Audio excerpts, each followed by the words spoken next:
Our culture has become consumed with the idea of relativity, that there's no such thing as absolute truth. Everybody can decide his or her own reality. Now, on the surface, that might sound like a reasonable philosophy, but today, on Truth for Life, Alistair Begg explains why relativity doesn't work. He's teaching from Philippians chapter 4, verses 1 through 9.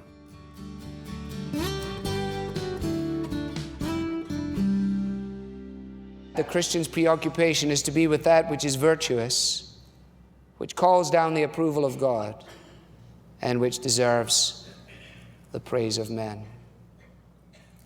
Now notice also that the call that he issues is a call to think. Those of you who are school teachers know just what a challenge that is.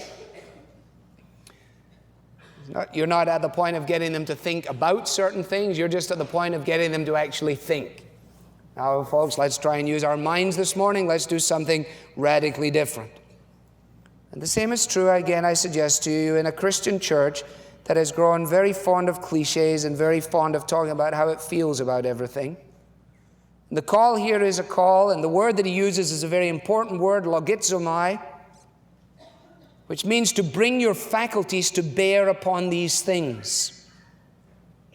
We're going to see, not today, but we will see, that the Bible calls us in verse 8 not only to think, but again in verse 9 also to do. The Bible never introduces us to mental reflection for its own sake. It is always thinking, doing. Romans 12:2, do not be conformed to this world, but be transformed by the renewing of your minds. The renewed mind reveals itself in transformed activity. So what he's saying is groove it in.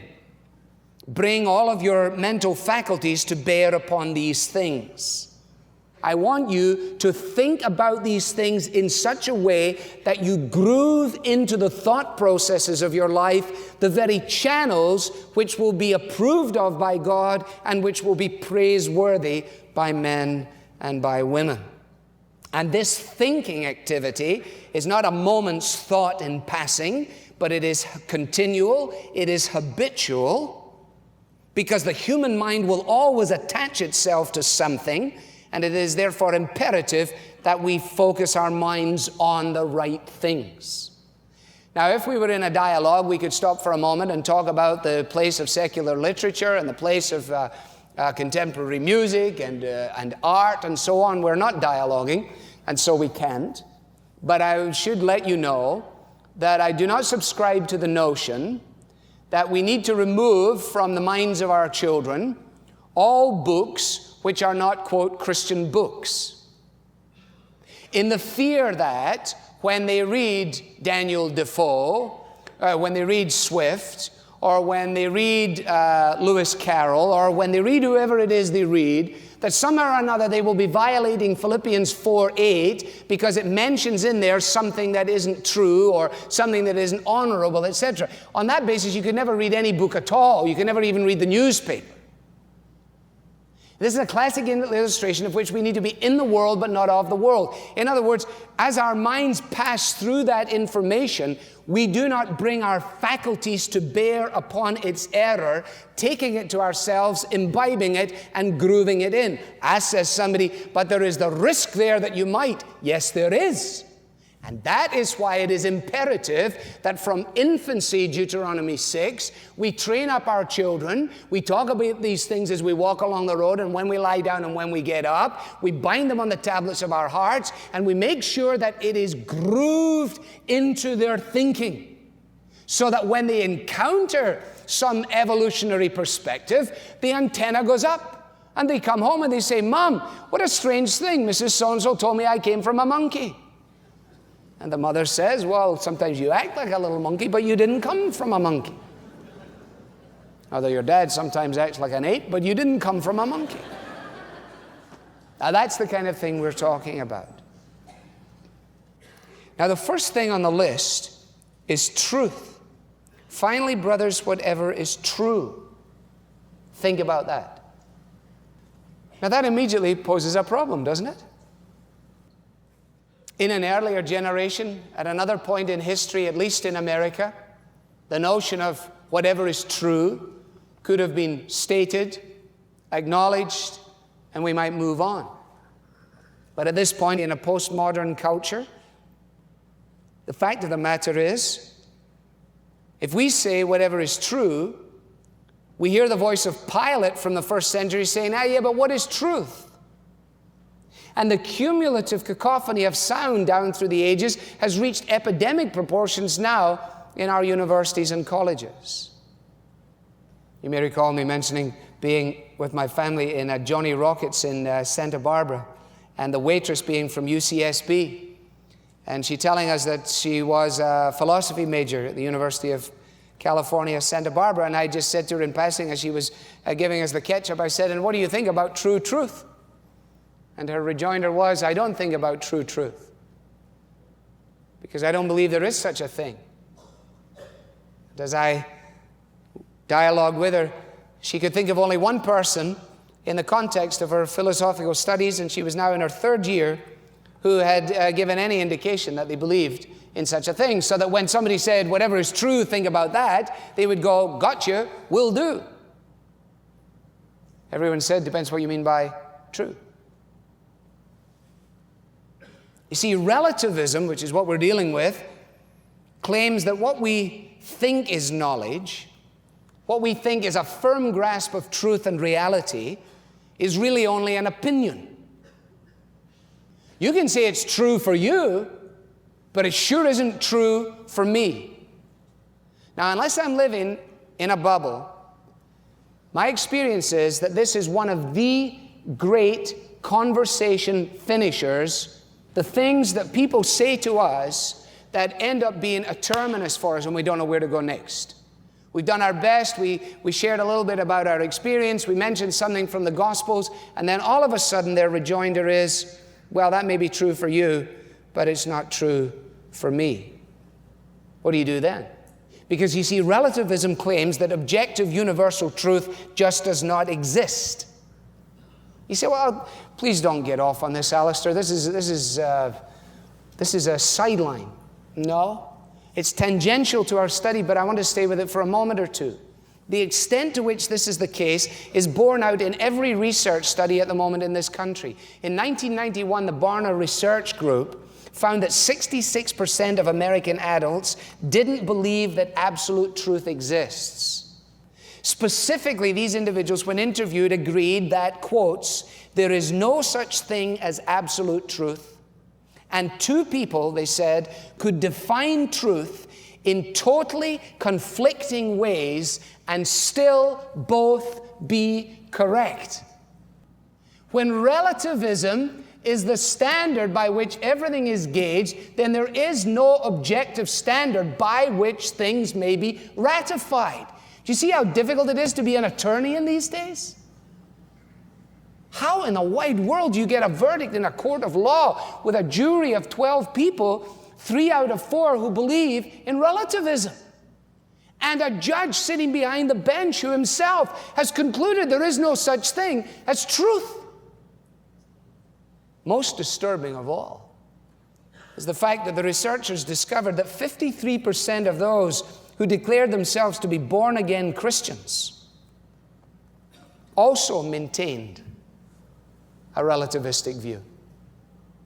Now, to the degree that we are simply representative of evangelicalism, that means that part of my task, our task as pastors, is to help a congregation that is increasingly buying the notion of relativism to the degree that more than 50% of the people there, at least 1 in 2 of the group to whom you are speaking, when you mention truth, are replying from the perspective of a relativist. They're saying not, I have to believe this Bible. They're saying, I don't have to do that. They're saying, I don't have to apply this in relationship to my marriage. That doesn't mean what it says about morality. That's not what it means about premarital sex. That's not why you have to exercise discipline. No, why not? Because it might be true to you, but it isn't truth for me. So it's not like out there with a big bogeyman. It is, if the statistics are accurate at all, right in here. So before you are ever able to go out and declare true truth to a relativistic culture, you have to first declare true truth to a relativistic church. When he conducted the poll 3 years later in 1994, Barna discovered that the statistic was getting worse, not better, and that 72% of American adults declared their conviction regarding relativism. You say, well, it doesn't really matter. I mean, it doesn't affect the way you live your life. You bet your life it affects everything you do in your life. You are what you think. And our friends are what they think. And the law of non-contradiction is shot. That's why a person can say one thing and do another thing and stand up and say the two things are not mutually exclusive. Gene Veith, in his book Postmodern Times, gives a pathetic indication of the implications of relativism laying hold of the heart of a generation as he quotes the words of a young lady. She says, "I belong to the blank generation." What a phrase. I belong to the blank generation. I have no beliefs. I belong to no community, tradition, or anything like that. I'm lost in this vast, vast world. I belong nowhere. I have absolutely no identity. You can't tell me that relativism is something to be debated in the ivory towers of the University of the Western world and that it has no impact on the grassroots. Listen, as you drive away from here today, you are driving in a context in which virtually 3 out of 4 people who are driving alongside you have got no real reason as to why they shouldn't take a baseball bat and smash it right through your windscreen. Except pragmatism, except the last vestiges of normalcy, except that's not what nice people do. But not because it was wrong. Because there's no wrong. That's where we live. I can't remember the group and I can't remember the song, but I have 2 lines in my mind. And every road that leads me there is winding. And every light that guides my way is blinding. You know that song? And every road that leads me there is winding. And every light that guides my way is blinding. But I understand that. And you know what? I'm glad of their honesty. I can talk to those kids. It's the smarty pants businessman who's not prepared to face up to it.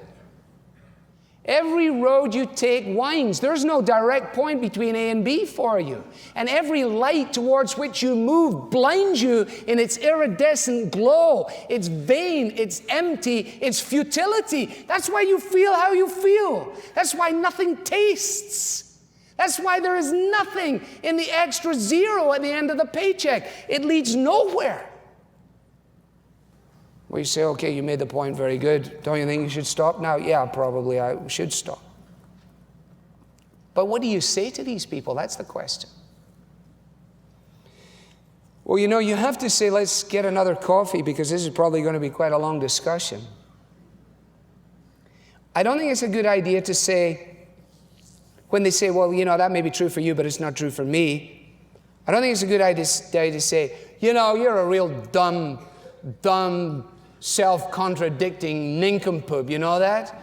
I don't think that has the sort of endearing qualities to it that you might want to use. But I think it'd be good to say when somebody says, well, that may be true for you, but it's not true for me, to say, you know, I'm hearing you, but there's something that just seems self-contradictory about that statement. The person says, well, what do you mean self-contradictory about the statement? Say, well, I don't think the statement works. You see, when the relativist says everyone's beliefs are true or false only relative to himself, the relativist means everybody except him. See, you say, well, I believe in the Bible. They say, well, that's just true for you. I mean, that's just relative to you and to yourself. But his statement that it's just relative is an absolute statement. If he's going to be true about relativism, he has to say nothing is objectively true, including my own relativistic position. So you're free to accept my position or you're free to reject my position. But the relativist is unwilling to relativize his relativism. And that's what we have to get them to do. We have to say your relativism is relative. You can't take the high ground. You can't say that mine is a truth claim, which is relative, and yours is a true truth, which of course exists in your own little island. Geisler is very helpful in this. He says, if truth can only be relative, then it must only be relatively true for the relativist. But when you think about it, that can't be claimed in any absolute sense either. So you can't say to the relativist, well, that's only relatively true for you. Because, says Geisler, it can only be relatively true, then it is relatively true that it is relatively true. And where do you want to stop? There's no place to stop. It just goes to, it's futility. I belong to the blank generation. See? She thought it through. Either the claim, and I'm quoting Geisler again, either the claim that truth is relative is an absolute claim, which would falsify the relativist position, or it is an assertion that can never be made. Because every time you make it, you have to add another relatively. It's the beginning of an infinite regress that will never pay off in a real statement.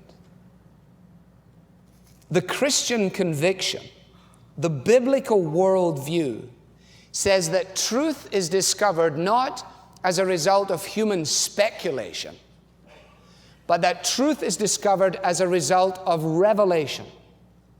So that when the Bible begins, in the beginning, God, it is making a statement, a true statement, about the nature of the universe. And that when a man or a woman chooses to think logically from what is and traces it back, it is not an illogical progression to arrive at an unmoved mover, to arrive at that which has itself to arrive at a creator God. But even then, with all of the best of our searching, it doesn't bring us there. It is only as God has disclosed himself. And therefore, the Christian conviction is that God has made himself known in the world in which he has made. He has made himself known in the word that he has given to us. That takes us into the realm of textual criticism, takes us into the matter of the historicity of the Bible. It makes us fight and think all those things through. Because if we're going to make the assertion, Psalm 33:4, that the word of the Lord is right and true, we're going to have to know something about the evidence for the New Testament documents. If we're going to declare the psalmist's words with conviction in Psalm 119 and 151,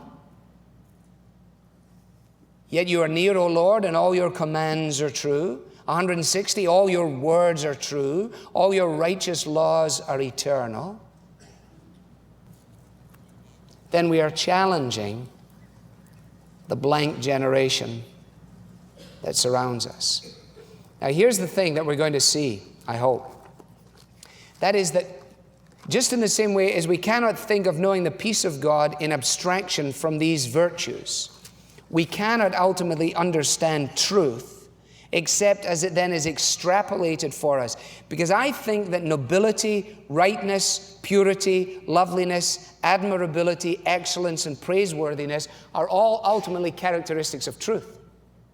That when you take up truth like a prism or a diamond, and you hold it at one, you see nobility, you see admirability, you see rightness, and so on. And as you examine it in that way.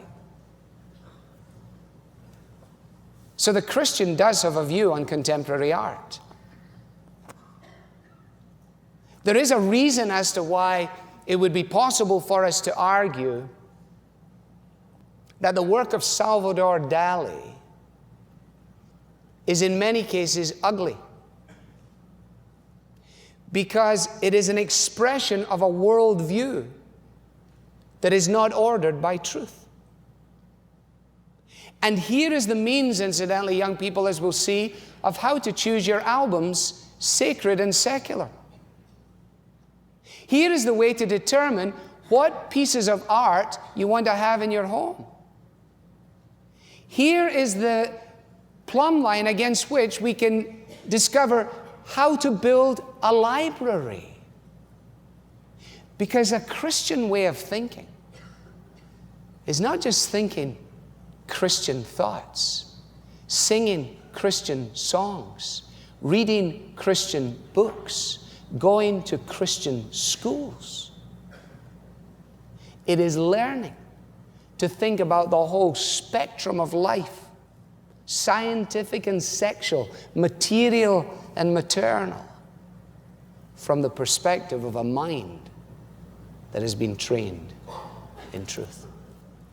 And until we get it, there isn't a hope in the world of our secular neighbors and friends coming close to getting it. The Power of Proper Thinking. That's the title of our message today from Alistair Begg. You're listening to Truth for Life. Alistair will return in just a minute to close with prayer, but before he does, I want to tell you about a compelling book that we're highlighting this month. You have probably heard the name Eric Liddell. Alistair mentions him from time to time. He was also the subject of an Oscar-winning movie called Chariots of Fire. But though you may be familiar with Eric Liddell's athletic accomplishments, there is so much more to his story. If you're looking for an enjoyable and spiritually enriching book to read this summer, this is an excellent choice. We'll send you a copy to express our thanks when you support this ministry with a donation. There are a couple of ways you can do that. You can give online at truthforlife.org/donate, or you can call 888-588-7884. If you'd prefer to write us, you can also mail your donation with your request for the book. Write to Truth for Life at P.O. Box 39, 8000, Cleveland, Ohio, 44139. Your donation isn't just a gift to Truth for Life. In a very real sense, this is a gift to your fellow listeners, because it's through listeners like you that God provides the financial support that makes this ministry possible. Every time someone stumbles on this program while listening to the radio or downloads a message from the Truth for Life mobile app, their thanks for this ministry belongs to you, and we are so grateful. In case you missed it, here's the contact information one more time. Visit truthforlife.org/donate or call 888-588-7884. Now to close with prayer, here's Alistair. Father, out of an abundance of all these words that send our minds in multiple directions, we pray that you will help us at least to determine on the strength of what we've thought about this morning to get serious about reading our Bibles, about reading books on apologetics, about searching out the thought forms of our day. We recognize that it's very easy for us to climb into our little citadels, sing our songs to one another, proof text each other, and yet be pretty hopeless when it comes to standing in the lab on a late Monday afternoon, or standing over technical drawings, or examining samples of DNA, or thinking about English literature or drama. Help us to see, O God, that you are vaster than all these things, that you are great and greatly to be praised. We want you to send us out in the power of your Spirit, so that those who as yet have never heard might come to hear the saving news that there is in the Lord Jesus. Help us today in our conversations not to be content with simply passing people off with a couple of cliches and a how do you do. Give us a strong reminder as to why it is you've given us 2 ears and only one tongue.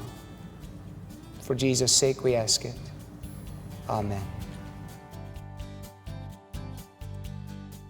I'm Bob Lepine. Our culture often portrays personal indulgence as the path to the good life. But tomorrow, Alistair challenges that view. Be sure to join us.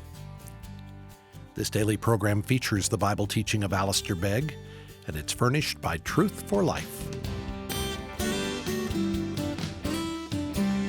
where the learning is for living.